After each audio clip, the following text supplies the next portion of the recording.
I am also the type of person who just like, I'm a burnout coach because I'm burnt out. One of my patterns of burnout is when I just go, go, go, go, go, go, go. It's November. I have 5 weeks of PTO to discharge. Use it or lose Yeah. it. Oh my God. So then I fake vacation for all of December. And I'm not really in, I'm not really out. I'm super guilty. It's the holidays. So I've done too many cycles of like work, work, work, work, work. Oh my God, what do I do? And then like try to sort of sneak vacation in, or I get really pumped up by my work sometimes and I just like can't slow down. I can't stop. So I'm like laptop at the beach.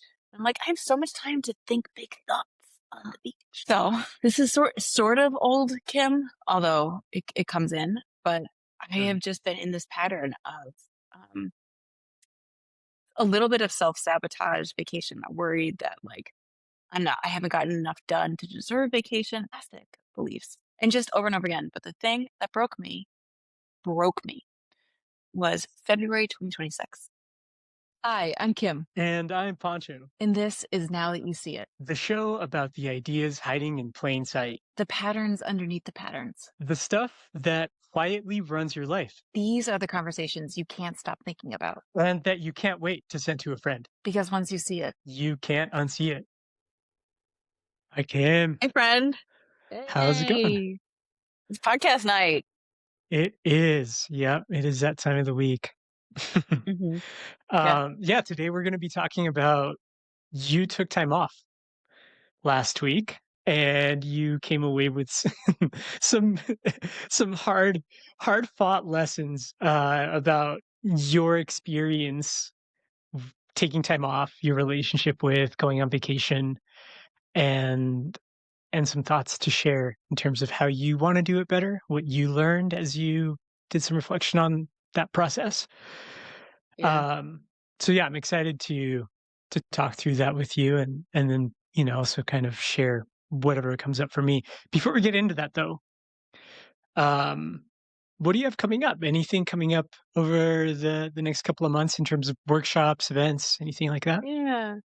Well, we've talked about I'm doing a workshop at the Southern Rhode Island Chamber of Commerce on how to give effective feedback, like without crushing the spirit, but I really like getting your point across so people can hear it. And Mm, it's a skill. Like we're going to talk about how taking a vacation is, at least for me, it's a skill. This is another skill. Like it's not yeah. this, I don't know, sort of inborn thing. You've got it or you don't. These are just steps to learn. So I'm teaching about that because they're speaking of like, one of the last episodes we did was the top 6 things, right? Like the low-hanging fruit that makes you a good boss and that can really improve culture, and you shared yours. Giving effective feedback in a way that builds people up and gives them an opportunity to grow, but is still clear about standards is one of those things for me. Well, So, yeah. And then I'm also building an audio series, like essentially it's a little private podcast for how to do burnout resilience on your own. So a lot of our listeners are listeners. And so if you're an audio person, if you're listening to this in the car, if you're listening to this on a walk, doing the dishes, whatever you're doing, I'm going to create a burnout resilience audio series based on my experience coaching, my work, neuroscience, that is just a little take it along in the pocket, be free. So so that's what's engaging me. Yeah, I'm really excited about it. It's going to be so fun. cool. How are you? What you got going on? I'm doing great. Yeah, I have by the time this podcast releases, it will have been in the past, but I'm doing a workshop on storytelling in an interview to really connect with the people that are interviewing you. So that's actually tomorrow. That's April 30th. Doing that through the Basecamp Outdoor Collective, and for anybody who misses out on that, I am a coach through the Basecamp Outdoor Collective, so they can book time with Oh, me to do interview prep, to make sure that their resume is set up correctly, all of that good stuff. Most of the coaching I'm doing these days is leadership and teamwork coaching, but I did do that, like kind of job seeking, career transition coaching for almost a whole year with hundreds of people. And besides that, I'm in a little bit of a process of figuring out what comes next. So I know, apropos of our last podcast, you're figuring it out.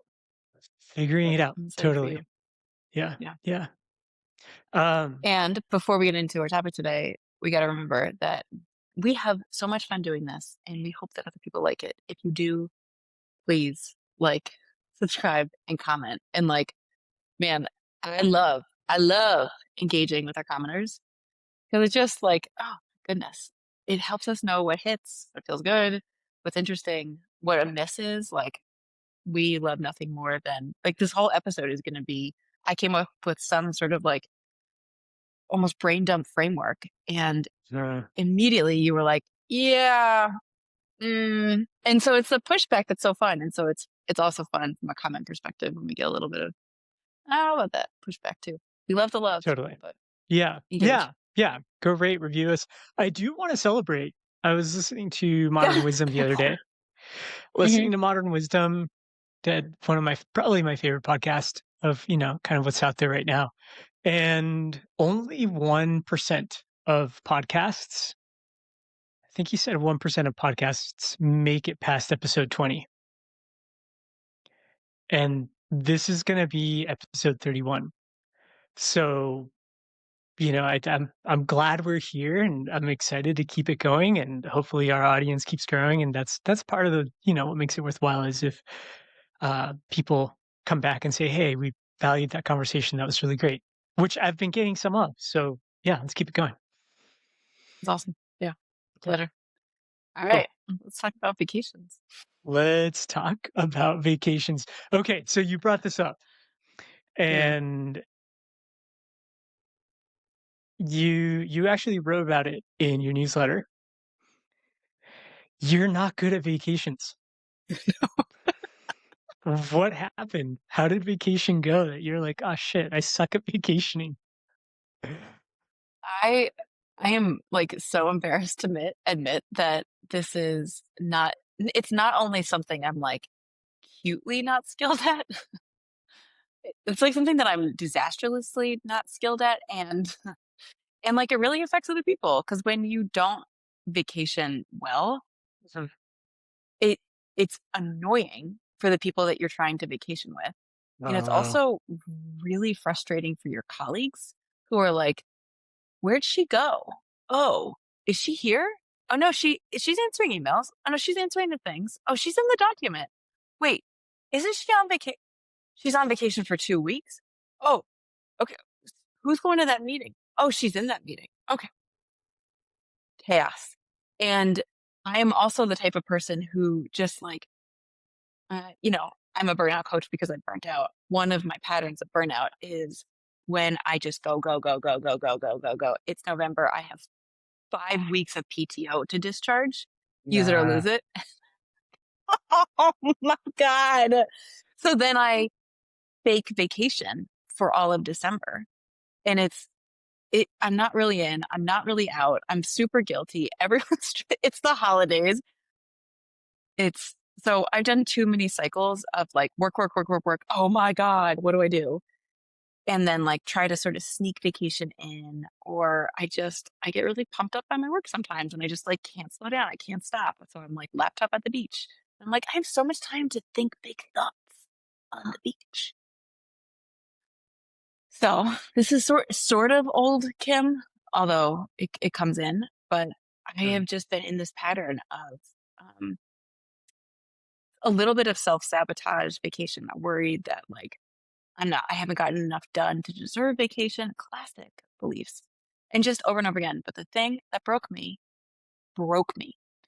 was February 2026 when we had, we had just had Christmas break. And so I took a nice long 2 weeks there. The kids were obviously home the whole time. And I was really ready for them to go back to school, although it was fine. But they went back to school. We got through January. And then Mm. February, these children went to school for 4 days. And I went to work all of the days, technically, and it sucked. Oh, So, was this because of the big winter storm that came through New England and they had to and stay home for snow flu. days? Oh, they got So sick. we had like a week of flu. Then there was February break for a week. Because in New England, we do a February and an April break. So much time off. And then they had 40 inches of snow and closed the state for a week, the Yeah. entire week. So I had 3 weeks of kids and work. And at no point, because it was like the frog that's in the pot that's boiling and it just never knows when to get out. I Mhm. was kept going through it being like, well, okay, it's flu and now it's February break and I didn't plan to take off it. They're 10. They're like, they'll be fine. And then I'm like half parenting, half working. No one's happy. I'm stressed out. I'm like a grump. They're a grump. They're responding to that. Everyone's fighting. And then that effing blizzard comes and like knocks us on our ass. And it's a week, another week of us home. And still I'm working and trying to work. And like as if what did I learn? And so it was that moment that I was like, I'm no, no, I'm done. Yeah. I'm cured. I'm cured of this disease of not knowing how to take a vacation, except I don't know actually how to take a vacation. I have another chance in April. Let's see how this goes. And so the day I got back, I was like, I'm not going to be here that week. And I blocked off my coaching calendar and I'm like, I'm not doing coaching work. But that's like all I knew how to do. And there's a Yeah. whole bunch of things that I literally researched and tried to figure out for myself about like, how do you prep well for a vacation? And like, I talked to my therapist about this. I'm like, I don't know why this is so hard for me, but I don't really take vacations like other people do. I don't really shut off and all kinds of things. So I had to work through some of my like limiting beliefs and blocks and emotional things, but mostly I focused on the behaviors and just tried Yeah. to like behave my way into the feelings. And that sort of worked. Lots of lessons learned. That's the summary. But like a lot of really good tips and tricks. And I put it out in my newsletter and I got people sending me feedback about like, this is what I do. This is what I do. Now I have crowdsourced wisdom. So Yeah. that's my thesis. Okay. So if that's what you know about yourself, mm, so many different directions. Where do you want to start? Can I Is ask you there before we start? Yeah. yeah. So this is like my affliction. Yeah. Yeah. Where are you coming from? Is this like, I don't even know why we're talking about this. Why is this a topic? Kind of easy for you? How do you approach vacations? Yeah. The to be completely blunt, Do it. the dynamic you described where you go on vacation and you're sitting on the beach and you're like, I have all these big thoughts and they're all about work.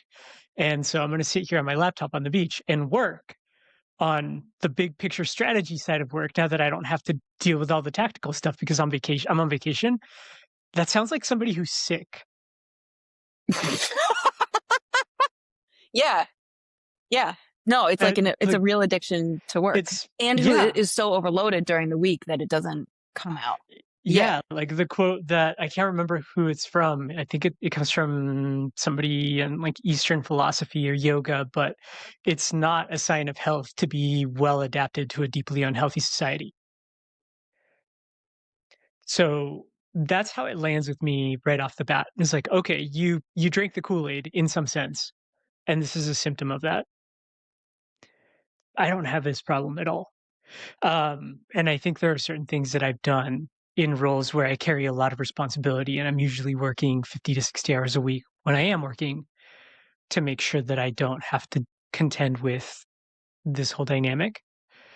I also don't have kids, and I think that's probably something that just logistically makes it a lot easier to vacation, Mm.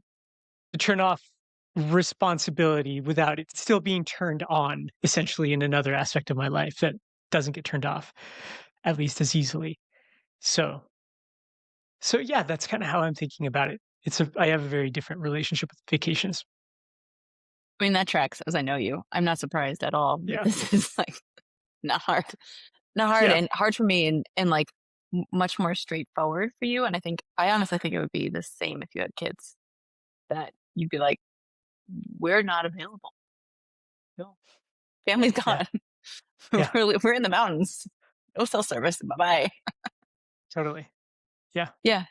Yeah. I don't think it's a kid thing, but I will say that I will I will go on record as saying the heaviest surprise in a negative sense of having kids was realizing that your weekends and vacations are no longer by definition opportunities for rejuvenation. They Mm. are opportunities for full-time childcare. Mhm. And so it is something, it's real. Like it's real that you're like, oh, I can take time off, but I'll be parenting the whole time. Yeah. Yeah. So there's another level of like the thing that makes working parents crazy is that they can't get that free off the clock. I'm not responsible for anyone feeling unless they put in mountains of administrative work and like life savings into a week of childcare for their kids somehow, Yeah. Yeah. or like rely on family. So that's real. There's still excuses. Those are part of my problem. It's not the full problem at all. Right. Right. They're Yeah. Part convenient of it is a excuses. Yeah. mindset. Yeah. Mhm. Okay. Yeah. Especially because now they're older. So, but So, so tell me about this time taking vacation.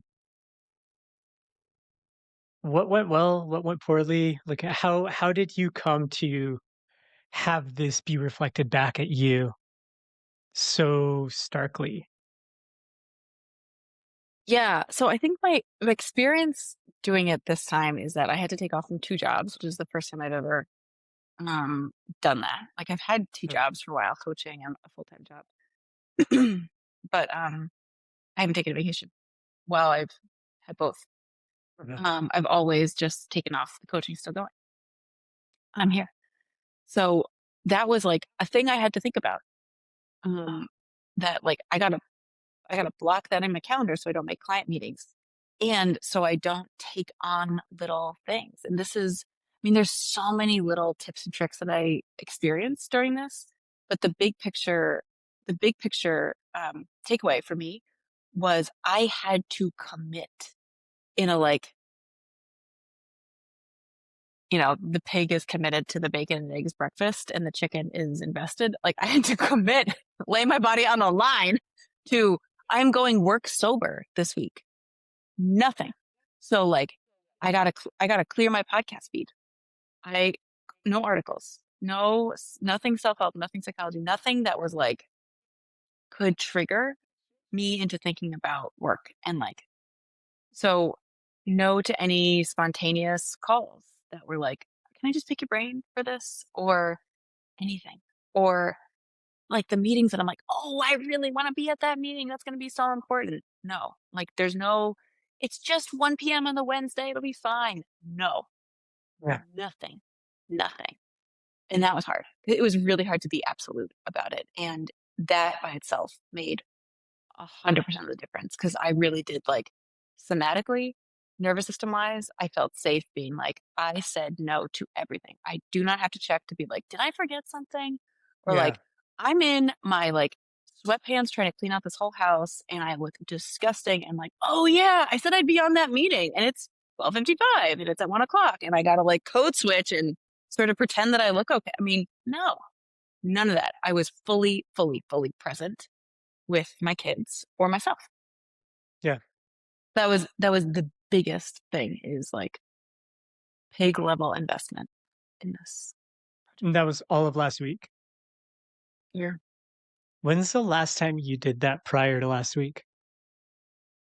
I don't think I have. First time. Every I think it was the first time. I'm gonna be 41 in like 3 weeks. I think it was the first.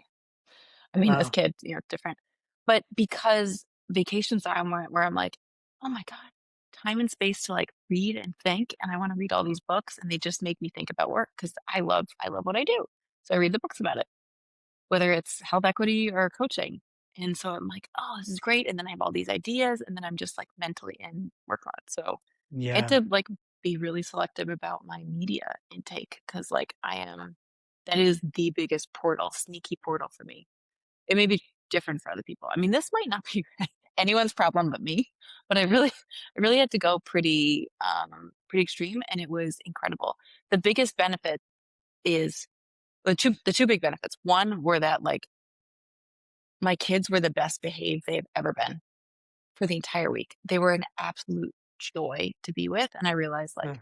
Oh, every other time I've had tons of time with them. I've been half in or half out, or even if I'm like out, I'm like still I have things I want to do. I have things that like you're sort of getting in, you're like crashing my vibe of things I Uh, want to learn on vacation. And because I wasn't like that, I was just like, let's do cool stuff together and like relaxed.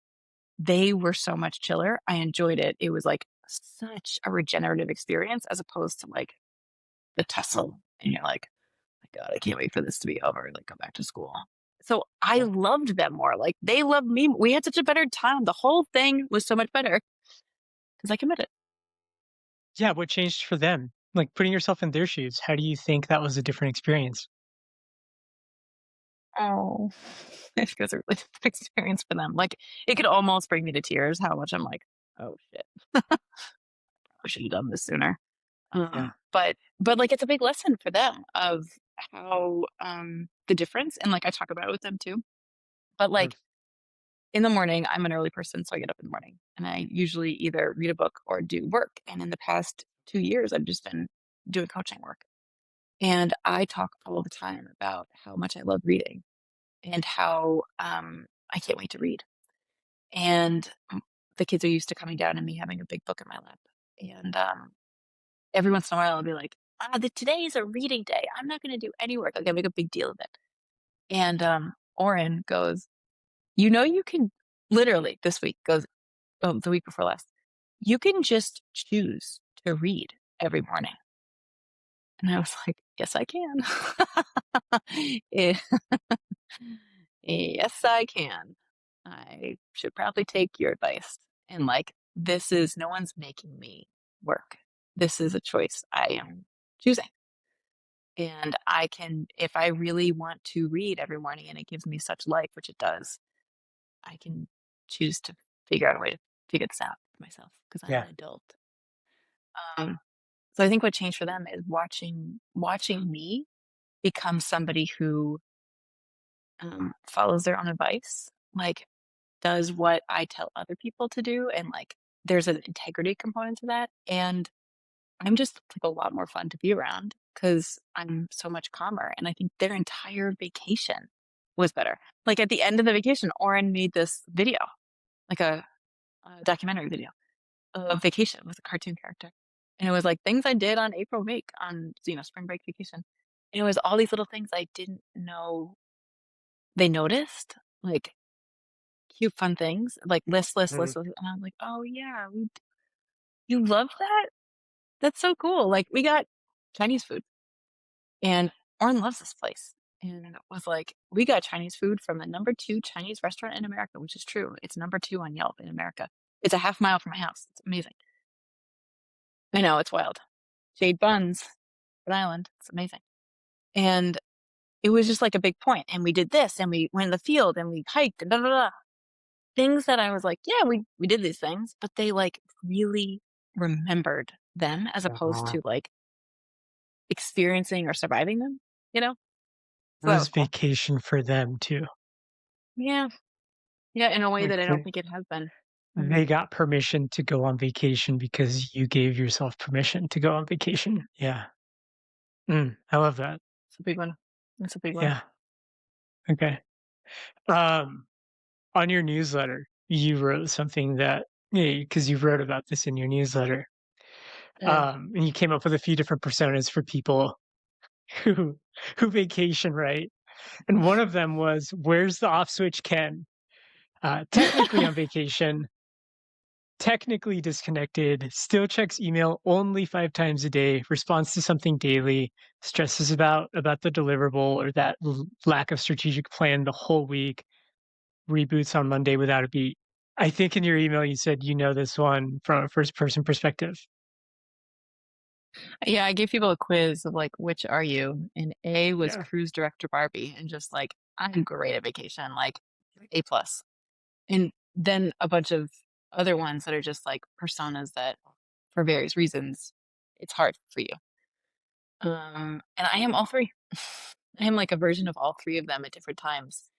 Um, and that like that no off switch can um version is I think like was feeling a need of like productivity is worth and I'm not enough. I haven't earned this enough. And I'm afraid someone's, if I like go quiet, something bad's going to happen. Somebody's going to think they're going to fire me. They're going to find something that I did wrong and fire me.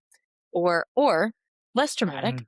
I just don't want to come back to a big pile of emails on Monday. Like I can't handle the dread of how much work is going to wait for me. So I'm just going to like do a little bit here and there all week long.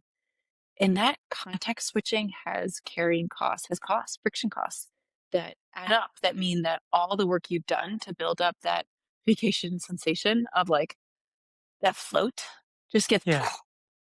you Yeah. know, and you have to rebuild it up and just flops every time. And so, like, these are the things that feel like responsible Yeah. behaviors, but rob us of, listen, if productivity is your thing, they rob you of the productivity. They rob you of creativity. They rob you of ultimately like the life worth living, but they feel responsible. They feel good, like good people. Yeah. This is what good people do.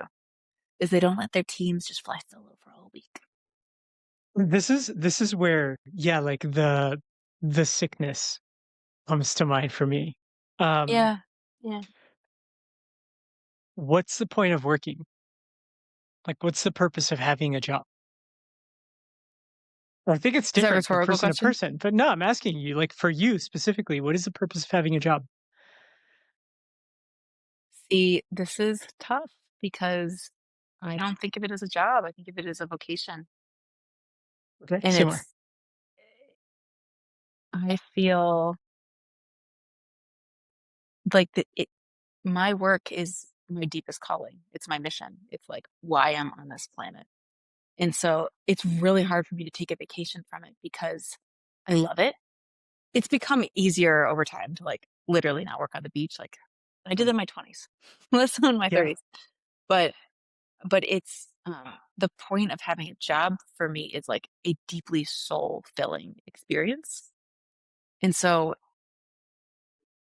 taking a break from it, I have to really train myself in a way that isn't natural to be like, this is also contributing to the soul filling experience of the job because you need to stay in the game. You're going to burn out if you don't do this. It's like mm, part of the cycle. So I'm not in it for the money. I mean, I need the stability, but like, I'm not in it for the money. Or the prestige. I like, for no joke, not being cute, not trying to like self righteous, pat myself on the back. yeah, I'm in it for the like contribution to the world mission thing that like I am put on this planet to do this thing. So vacations are hard. They're hard. yeah, no, that makes a lot of sense. So Mhm. so for you, lying on your deathbed, looking back at the way you spent your life, the KPIs you pushed actually would lead to some degree of thinking, "I lived my life well," because those KPIs represent a a measurable improvement in health equity for people who were underserved, underrepresented. I made people's lives better Yeah, in I this think very every important day. aspect of yeah, Yeah, I think every day about how to help Black and brown birthing people not die in childbirth. yeah, So, yeah, yeah. Among okay, other things, like get screened for colon cancer and like get access to behavioral health and like, and then the coaching thing is just everything. right, right, So, which is totally different from but the I world hate I come from. PowerPoints. Like I don't want to be on my deathbed and be like, I could have done 5 more PowerPoints. You know, it's like, did I contribute to health and wellness? Yeah, yeah, but the way you do that partially is by making a good PowerPoint, because that convinces whoever to do whatever you want them to do to further okay, Yeah. so so if that's the case, I mean, that's so different from the world I come from. Excuse me. Like, every job I've had, except for coaching and being an outdoor adventure guide in college, has been a job where we make some sort of a widget. Mhm. Here's, business management software for small to medium sized businesses. It's software as a service, so it's easy. You can stand it up online. Here's probiotic coconut yogurt. here's resale clothes, used clothes that we're giving it a second life. So all of it is to some degree in the service of a company that is like fully in the capitalist environment. Like it's just making money doing some random thing that doesn't actually mean or matter that much. Making sure that black and brown birthing people don't die when they give birth is a completely different kind of outcome to doing one's job well. And I think that's Yes. helping me understand where you're coming from. So And I'll say, Pancho, this is why people in direct service have such high burnout rates because there's totally. always a reason to go.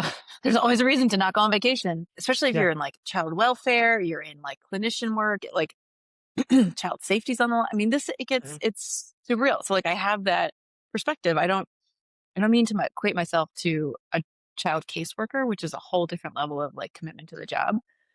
Mhm. However, it can really get in your head that like, Yeah. I need to be What's the point of taking a vacation then?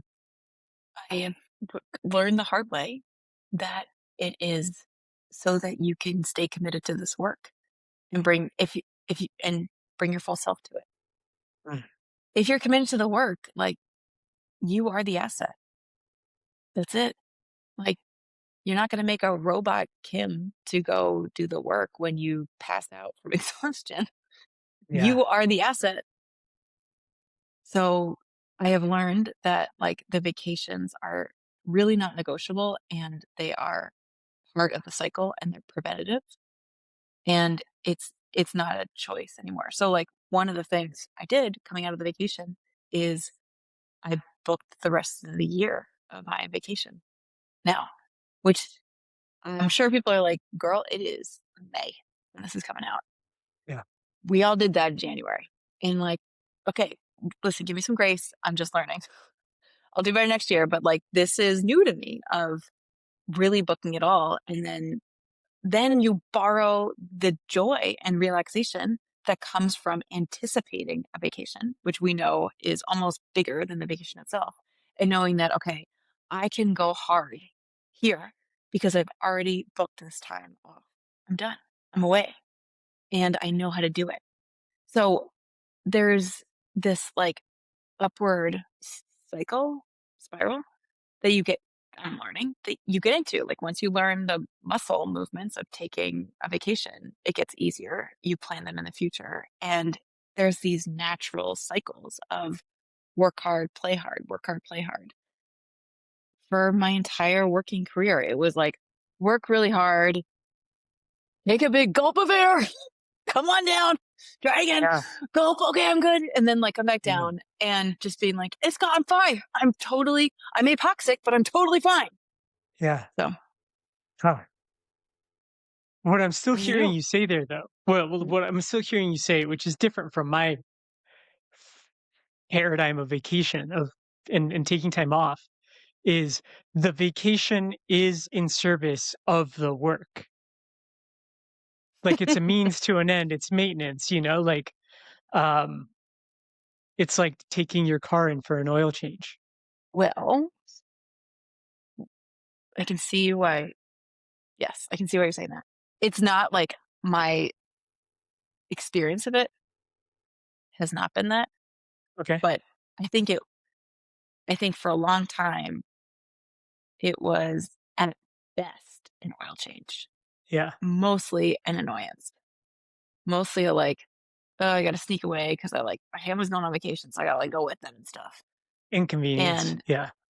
yeah, and like a pause and a stop. And then I was like, following the rules of like, no, you're supposed to take a vacation so you don't like burn out and stuff. And then I was like, okay, okay. Well, I don't know when I'm gonna do Mhm. that, but like I'll do that eventually.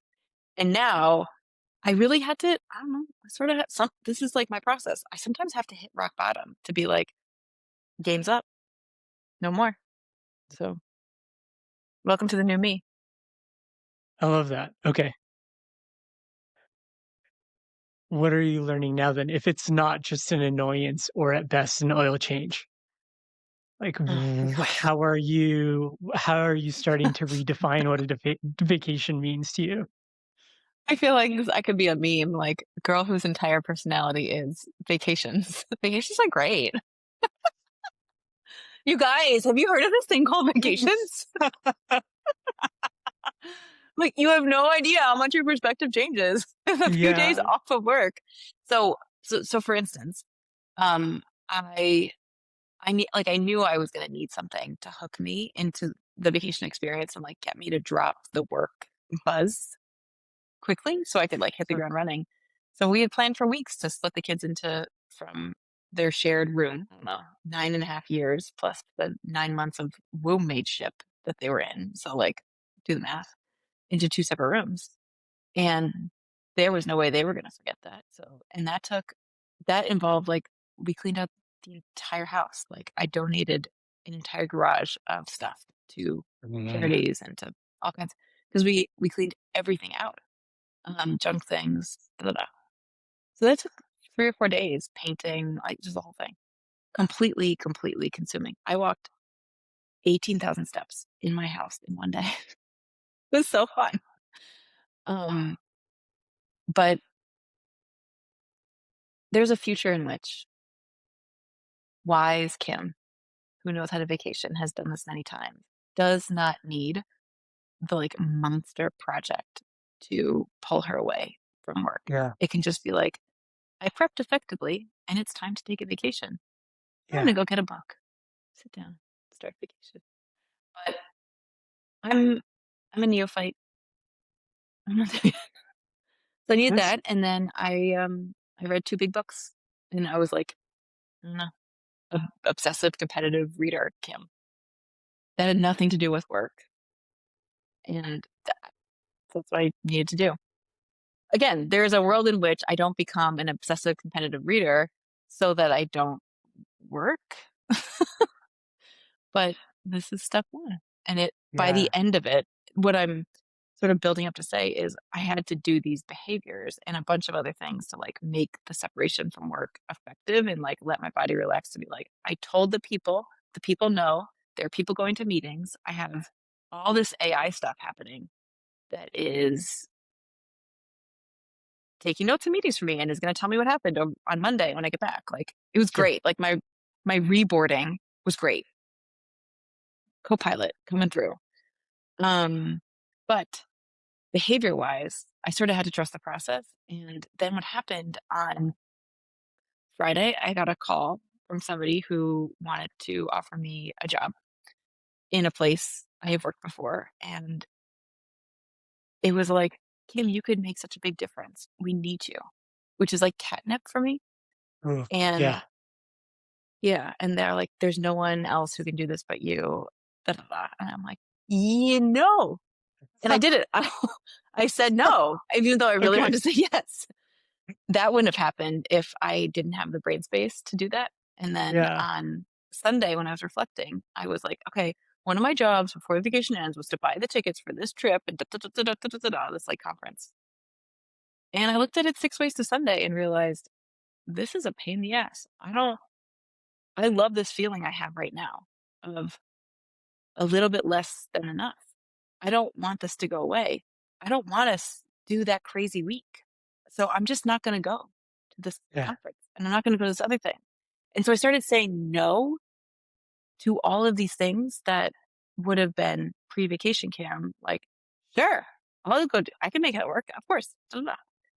Uh, So preserving the vacation sensation became a focus What's a vacation sensation? Like, if you had to give it a name. or describe it. Yeah, yeah. It's so my like sciency brain goes into heart rate variability. Mhm. It's this like your body is feel safe and at ease. It's not in fight or flight. And it's open, creative, and joyful and agile. And the emotions can come through, but like fundamentally you return to a baseline of pleased, pleasant, calm, and a Yeah. sense of abundance. There isn't time scarcity. There isn't resource scarcity. There isn't resentment or fatigue. Have my best workouts, change my workout program in the middle of the vacation because I was like, I'm bored. I want a better one. Like I haven't been thinking about this. I've just been like following it along. And I'm like, actually, I hate this. I want a new one. So totally changed up everything I'm doing. And I'm like, doing a whole new thing. And it's so great. Um, but the, the vacation sensation is that feeling of like, um, feeling of ease, openness, and abundance that is absent for me when I'm in the middle of a workday. It always feels like time scarcity. It always feels like there's not enough money or like budget wise, or um, we're rushing to do this, or we have to convince this person to do this. And like just opening Yeah. changes how I've shown up this whole week. Like I feel like a different person. Again, this is like, I'm the meme of like, girl goes on a vacation and it's her whole personality. Yeah. Huh. Wow.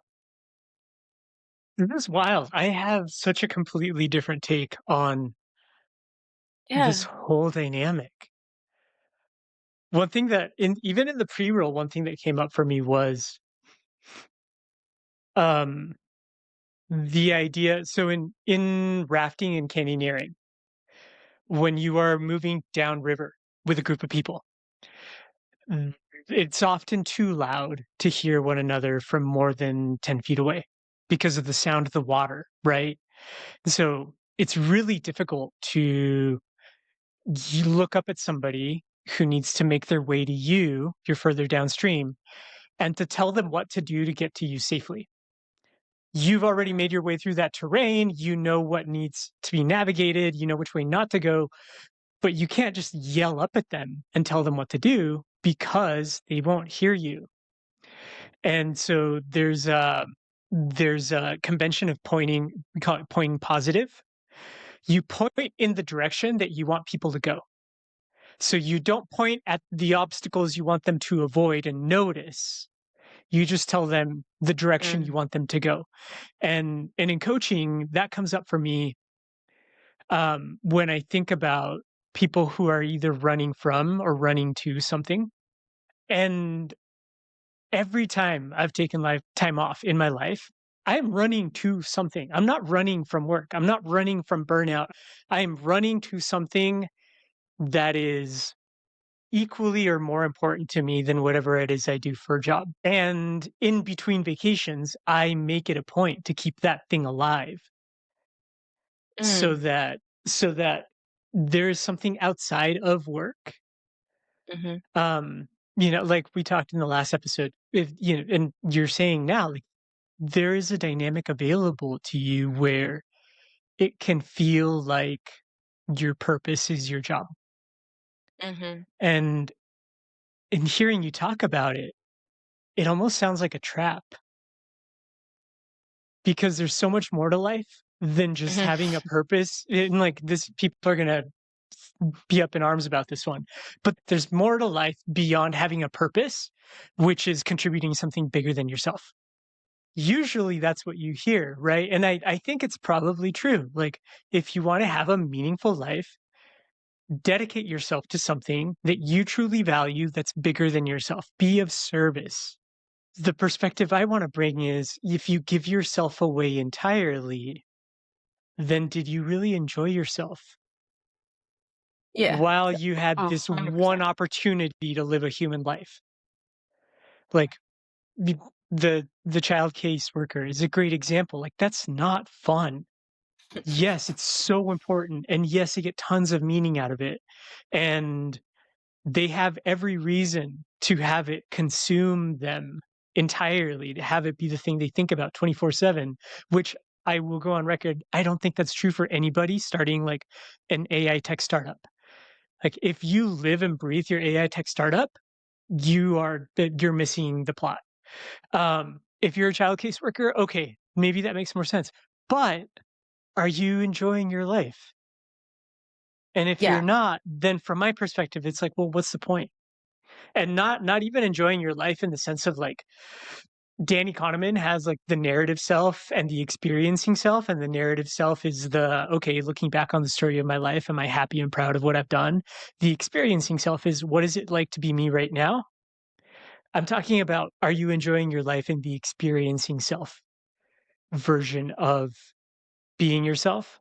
And Sam Harris would actually counter argue, Yeah. there is nothing other than just who you are right now. And so if who you are right now is perpetually unpleasurable, that seems broken to me. Like Yeah. Yeah. if you're constantly stuck in responsibility and trying like spinning out about what you have to get done and you never just like go have fun, if you don't have that be a significant part of your life where you're like, I am going to prioritize and keep alive an aspect of my life where like I have fun for me, like that is so foreign to me.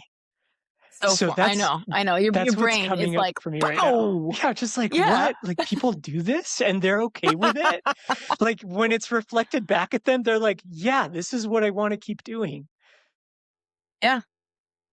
Well, okay, so the honest truth is when I say my work is a vocation, it's true. Like Mhm. I am lit up by it. Like this is I could just go on and on and on. Totally. And it's a little bit of a cover because that is doing a lot of work for me, both in like past life, but sometimes in my current life, of avoiding sitting with whatever feelings are there. Like you can always say, I can't take a vacation. Like I love this work so much. And I'm not lying. Like I really love this. I really love thinking about it. I really love making work plans. Like how are we gonna Yeah. close these gaps? Da, da, da. Like I love it. And it lights me up. But just there are lots of things that can light you up and that lead you to like, it's so much like this is so worthy to be focusing on this. I don't Yeah. have time to sit with my feelings. I don't have time to like be bored for a little while and see what comes up Yeah. because it's not just like, ooh, I'm grieving and sad and I don't really want to feel that. I'm going to think about postpartum care. It's more like exciting and like compelling and responsibility and like that's where I'm needed. I don't even give myself a Yeah. chance sometimes. I mean, I'm saying this as if it's present and it sometimes is, but this is like a huge part of my burnout resilience life is noticing these patterns in myself and being able to say like, no, Kim, you need like a walk with no input, a drive with no input. You need Mhm. to be like completely bored for like and Yeah. like shit will come up and you might cry or you might get angry or like something might happen, but just stay with it. And that's the medicine. And that's what like the mantle of vocation serves sometimes is to prevent me from even considering a pause for something else. Yeah. So what you're sharing of like you got to like invest in the rest of you. Like I'm like I have 1 million hobbies. Let me tell you about them. But they serve similar purposes. Like it's exciting. Yeah. I love learning like these new techniques for lifting. I love like learning all the things I'm learning about books. I love building relationships and like networking with like this big idea of burnout resilience, Mhm. and like friendships and stuff. But they can also just be serving the same purpose of distraction and like adrenaline addiction, or just like still just guiding me away from it's not. I mean, for me, like the harder part of vacation is that the thing that I haven't been able to do yet, that advanced vacationer Kim will be able to do, is actually have very few plans and Yeah. be totally, totally excited for that and just trust that I'm not going to bounce from one shallow interest to another. I'm going to like hang with myself and my kids and just like let us all be a little bored for a while and let us like regenerate in that way. Yeah. I'm not there yet, but that's sort of my goal. Okay. So what you're noticing is that's the part of your life, of you that you wanna invest into is, like, what does it look like to stop? What does it look like to slow down? Like, what happens when I do that? Yeah. Hmm, Yeah. So that's like, I'm not there yet. This is yeah, step one. It's the cool. scaffolded experience.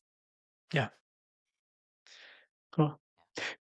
Can we talk about a couple of things you wrote, Yeah. you shared with me in the pre-roll that stood out?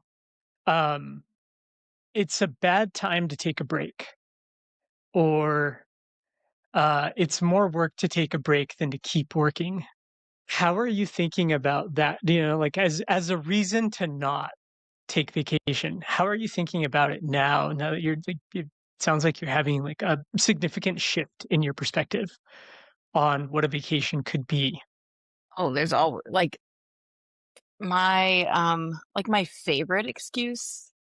favorite excuse is it's a bad time. Not just for vacations, but just for about anything. Anything Yeah, that I don't want to do, I can find a reason why it's a bad time to do it. yeah, Like the wind's blowing a little southerly today. Not going to have right. that conversation. So I there's never a great time and a perfect time to take a vacation. You could always make a reason why not. But one of the things that really would burnout in particular, but like this is true for a lot of people, have a hard time with long range planning. And so putting thinking about who am I going to be in 6 months? When do I want to take a vacation? Mhm, For many people and either burnout or just like overload where you're like, I all I got is the 5 days in front of me. mm, And actually maybe it's just dinner. Like I can get through the end of the day. That's all I can think about. That kind of long range planning isn't really accessible or available. And so all it is you're like coming up on my PTO's due, or I'm like collapsing with exhaustion, or just they're all urgent, sort of under duress vacations. mhm, And so then, of course, it feels like a bad time because nothing's prepped. And of course, it's going to take more work to take a vacation because don't have the muscle of doing it. And there is a yeah, lot of work that if you spread it over like a week or a month and get people ready, it's okay. But it can feel like a lot all at once, especially if it's like you're new to it. Uh, so what sort of it's not like rocket science, but it's new for me. I was like, book the vacation now. You can also yep, book in the calendar year that's coming up. You don't have to just limit yourself to 26. Those days yeah, are of it. Like you can do this. Like, and that's not true for everybody. And all vacations work different ways in terms of requesting time off. But in my role, at both in my business and then in my full time job, I can do this. So, and then it just changes. Everything slows down because I'm like, oh, July 26th, I'm going to be off that week. So let me think about the weeks before. Let me think about the weeks after yeah, with a different lens. So all these yeah, weeks and months, I'm thinking about that. wow, and that's an unlock for that's just again, I this is where you're know. like, "Wait, So that's an unlock that's for what you?" I was like, I what's like happening for you? I plan bike races 8 months in advance. I'm taking 2 weeks off. I'm gonna go climb El Capitan. Everybody knows. I've been talking about it all Wait, year really? Are long, now you it's going to do happening. that? Oh, I already did. Um, um, yeah. So cool. So it's just like, that's how I plan my vacations. And I guess it comes back to have a thing that is important Yeah. enough outside Yeah. of work to force you to look 8 months into the future and say, "I'm gonna need to take time off then," and not have it be a wedding. Because those like, yes, it's fun, but it's not for you. It's you're going in service of showing up for somebody else. Equally important, equally noble, but it's not for you. So, um, yeah, okay. So that's one. Then Yeah. another one, and this one, like, pissed me off when I read it. I'm not saying this is you saying this, but maybe it is. My team isn't good enough to support the work without me. It's a sneaky belief. I haven't had that one personally, but I've definitely worked with people who have, or like coached people who have. Yeah. Um, of like, I can't. It's that they wouldn't necessarily say they're not good enough, but like I'm so worried something's gonna happen, or like Yeah. I think they're too green, or like they just started, or just they're not ready for it, or Mhm. I just don't feel like I wouldn't be able to relax. I'm just worried. And Yeah. that's learned helplessness. Of course, they're never going to get better because, like, that's your belief about them that will transfer onto them and they will live up to that standard. And then also, if they never have opportunities to like do your job or do a bigger job than theirs, they can't prove themselves to you. Yeah. So it's like a Yeah. self reinforcing belief. But that has definitely come up with like my colleagues, people around me, Yeah. clients. Have you ever experienced that in people around you? It sounds like a made up excuse. Yeah. For a variety of reasons. One, there are things your team might not be fully capable of doing, but there are other people who can help them when you're gone. So to think that like you're the only one is an excuse. Like there might be some grandiosity involved. There might be just like fear, like you said. There's something there, and you're using that excuse in support of whatever's behind it.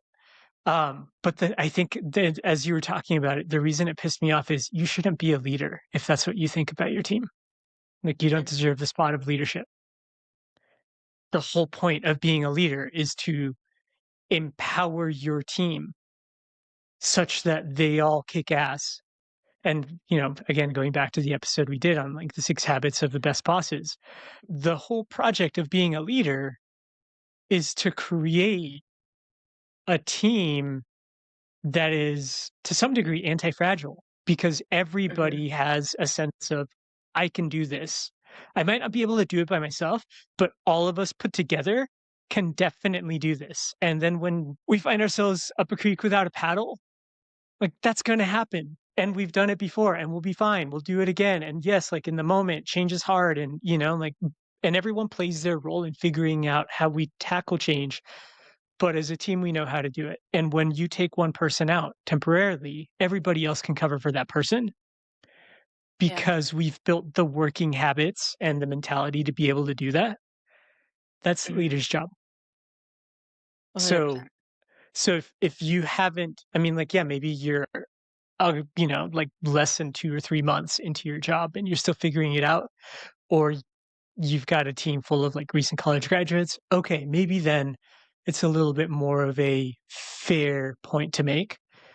But if you're a well-established leader in title and you think this about your team, then like you need to go take a look in the mirror. You're not doing leadership right. Uh-huh. Yeah, For sure. I not only like does it stop people from taking vacations, but the more pernicious thing is it like drives the checking, the supervision from the beach of like, how's that going? Did like we see any Teams chats on that? And totally. like, I Yeah, wonder how they handled that. And like you're yeah. just sort of, I mean, it's micromanaging, but it's doing it from vacation. I'm just like looking over the shoulder, you know, how'd that really go?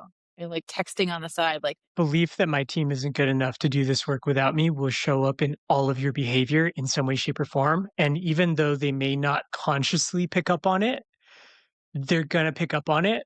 And it's going to be the foundation of your team's culture. And anyone who's worth their salt isn't going to stick around. right, You're going to end up with a team of people who are habituated to be codependent and who are habituated to think that they don't have what it takes. It's going to be like an incubator for people to develop, if they don't already have it, imposter syndrome. Like it's a really pernicious thing to say my team isn't able to do yeah, this without me if I step away for some paid time off. yeah, and like really, really step away. And Totally. to do the work to empower them to be successful, because Yeah. that's there's work in that, but Yeah. yeah, this sounds like it strikes a nerve for you. Yeah. I mean, it's like diametrically opposed to my philosophy of leadership and the leaders who have done this that I've seen, like it to some degree, I think it comes back to identity. They identify so strongly with their job and it validates who they are as a person so much that it leads them to think this way like they couldn't do it without me. I'm so important. I'm special. Um and that bumps up against this other thing that I've been talking about this whole time, which is like you better be somebody if you lose your job. And if you're living your life such that your identity goes up in smoke the moment you lose your job, you've got a problem. Like Yeah. who are you really Yeah. if you get laid off and then you don't know who you are anymore? So I think it all kind of ties in together, but it comes back to what I was saying of like, well, you kind of bought in, and they've got you hook, line, and sinker, and you've agreed to seeing yourself in a way that, from my perspective, is unhealthy. Yeah. Yeah. Yeah. Yes. Yes. Perfect. And Okay. like, And if you could tell, I don't I feel know. strongly about it. As you should, because Yeah.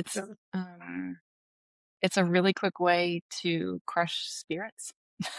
Truly.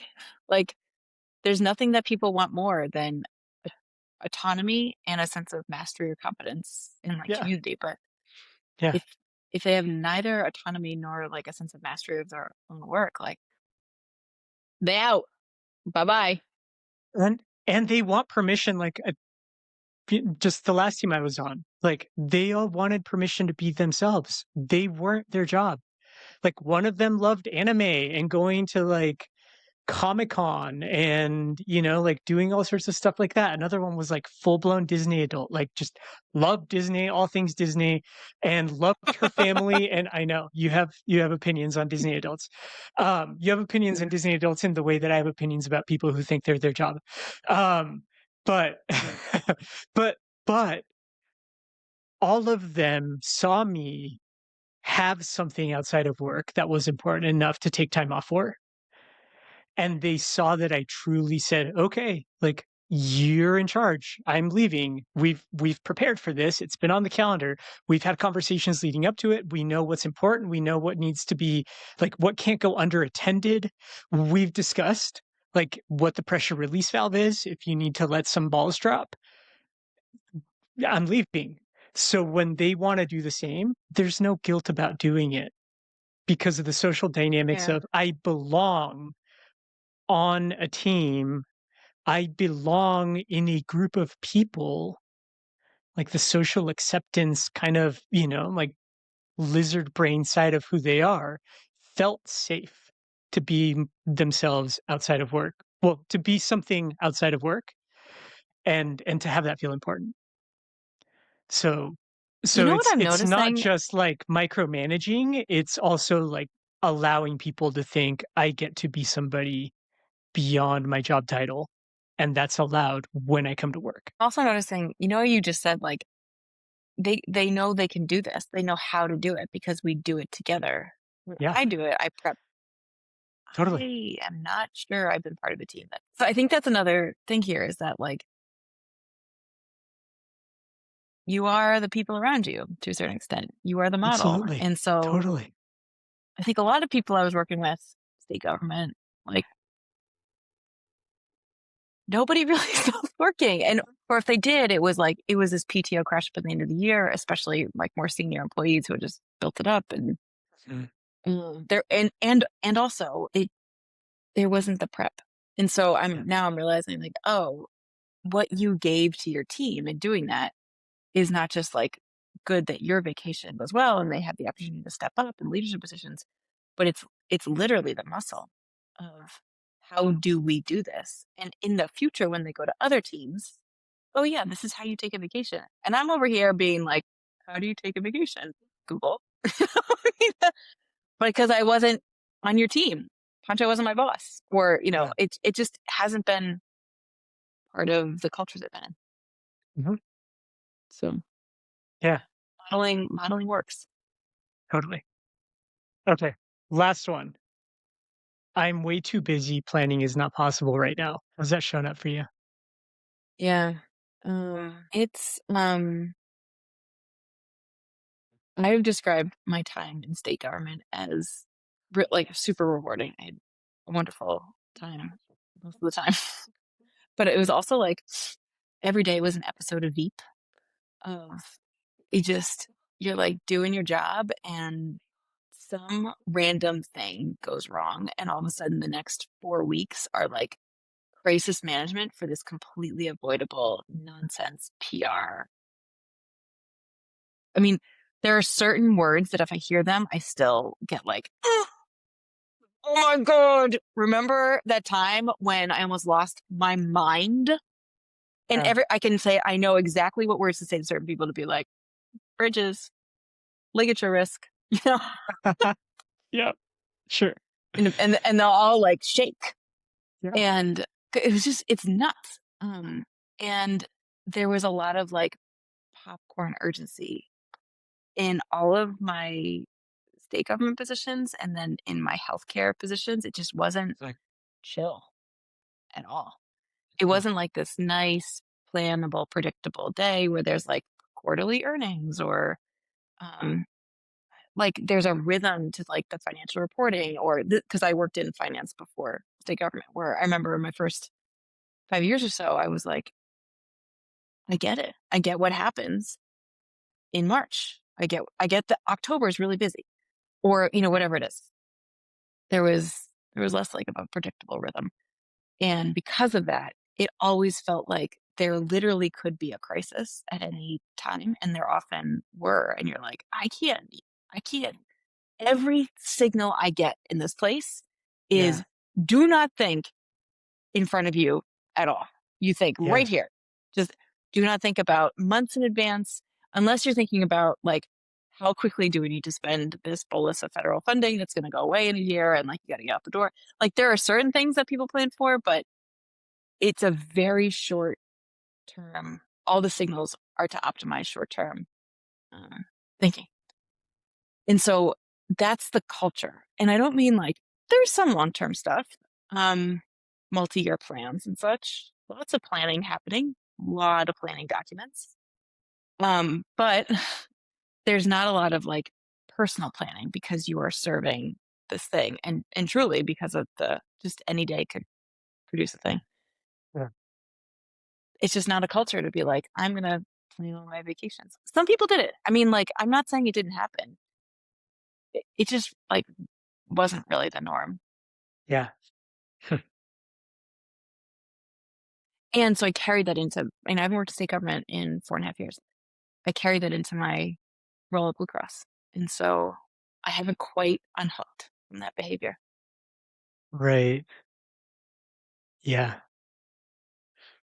No, what's coming to mind for me on this one is, and I wonder if it tracks, but um, there's always something happening in the world that's catching fire that's important to you, Mm, mm, right? Like there's always a problem. hmm And Excuse me. I know it's not the way that works for everybody, but I had somebody recently ask me, they said, how are you managing or how are you relating with the news, with everything that's happening in the world? And I was is actually in a men's group conversation. And I think this person was asking, they're an extremely civic minded individual. They care a lot about they care a lot about governments, they care a lot about justice, they care a lot about big picture ethics. And I could imagine the story I told myself if they were asking that question is because it's too much to carry. Because when you go look at the news, it's like, okay, well, how do you live your life if all of that is now occupying your mental headspace? And the other two people in men's group Hmm said, I look at the news for 10 minutes and then I stop. Um, mm, essentially that, right? And then he yeah. said, okay, well, how do you stop? Like if you looked at the news for 10 minutes, how is that not what you're thinking about the rest of the day? And they go, I don't know, there's other stuff that like takes up my attention and I move on. My answer was just because something is really, really important doesn't mean it has to be important to me on a daily basis. Mm, hmm You're not built for it. That's we're not yeah, like we're built for 200 people's worth of news. We're not built for 8 billion people's worth of news. So so that's how and I'm not saying it's the right way. It's the way that I found works best for me. but I take that approach to work in the same kind of scenario. Like, yeah, shit's on fire. Yeah, crises. Like, yeah, but like to some degree, not my circus, not my monkeys. Like I'm part of this, but I'm not important enough to fix all of it or to make myself responsible for it. I'm not that powerful. And to live with the assumption that I am leads to all of this angst. So instead, like, narrow my aperture of giving a fuck to the things that I'm actually realistically powerful enough to influence. Yeah. And then also notice when I don't even want to manage those. Um, in saying that, part of me is like, like, do I care enough? Like maybe I'm a little bit too blasé. Mm. And maybe that's true. But yeah, that's also like a very foreign thing of like everything's on fire. Everything is short-term thinking because there's so much happening that we can't even see through to next business quarter. So I can't plan outside of this. Like this is all consuming. I'm also what I'm noticing, maybe this is like a nice way to wind this up, Sure. is there are certain work environments, workplaces, and professions, entire professions, Yeah. that lend themselves to cultures where vacations don't really happen and where people when you're like, well, focus on the things that like you can control and like not everything. And also me and the folks I was working with in state government were like, it's all this is all our responsibility. And like this is a these are the personalities that were working there. This was a Yeah. like we are in charge, we're the executive team, we're the leadership team. This is all of our responsibilities. The big bosses are telling us that we can't be in the newspaper, so we have to fix this. And like some personalities thrive on that and stick around. And I think that's all of us. Yeah. So like no one was checking each other. No one was like, hey, this is bananas. Actually lots of people were saying it's bananas. That was clear. But it wasn't enough to be like, okay, we're gonna do like shifts of this is who's actually going to get pulled into this and Yeah. this is how we're going to make sure everyone's going to get a break and this is how we take vacations and so like I took that ethos because that's like the skill set I had and I took that into Blue Cross and have not done the same. Like I don't take on all these responsibilities, but this vacation thing is bedeviling. It's I'm talking about it so much because it's a real outlier in Yeah. how I live my life of being and it's a really vulnerable moment to be like, I've worked really hard in a lot of things to like kick burnout and kick all these patterns because as you can tell, like this shit's so super serious for me. Like I'm Totally. here for a Yeah. reason. But this one, I was like, oh, this is the next one. This is my Yeah. next pattern I gotta figure out because Mm. it's not there yet. Yeah. Yeah. I love that. Yeah. And like as you're saying that, I'm hearing two things were happening on that team in state government. One, there was it's almost like a self-selection process where the Yeah. people who stuck around were the people who, one, got something from showing up in that way at work, and two, because that was the culture, the idea that we're products of our environments, it only served to further reinforce that aspect of how everybody was at work. It's like, Hmm. yes, the people who are like, "This is wild. I don't know what's going on here, but I don't like it," would leave. The people who are like, Yeah. "I feel needed," stayed, Mhm. and then they created an environment where that identity and that way of working and relating to work was mutually reinforced. Yeah, and it's not all shadow. Like there's a lot of just Sure. like really positive impulses, but it all Yeah. combines to be like Yeah. we've all got a little bit of a toxic work culture that we've built Yeah. around an, a just very good intentions that have gone awry. Yeah. Yeah. So, It's also interesting to notice how you having burnt out are mhm, talking about it in that way, and me having burnt out, like, it's very clear I carry a bias about what's worthwhile and what's not, and how we're in completely different places having come out of burnout and how we want to relate with work moving forward. yeah. this has been a really great opportunity for me to notice that, like, "Oh, yeah, no, I am 100%, like, it's not worth it, man. It's not worth it." Like, you know, like Yeah. yeah, like, save yourself while you can kind of a vibe. Like, and there are jobs out there where people can have a job and have a life outside of work, but w kind of like my blanket assumption is if that's not the case, then, like, boom, that's problematic. Um, Yeah. so thank you for I'd not considered it from the perspective of someone who's making a difference that actually matters as opposed to just, like, selling widgets and software. Yeah. I mean, I could argue that it matters too in different ways, but it has a different hook on your like rest breaks, your attachment to work, how your identity.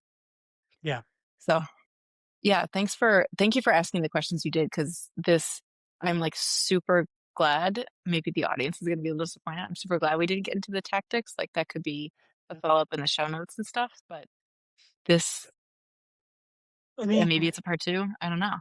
we kinda But it was did, really good to like be like, oh, good. yeah, well, I could talk a blue streak about it. It's gonna be in my newsletter, so I'll put it in there. But there's all kinds of like just small things that made a big difference Yeah, for me tactically.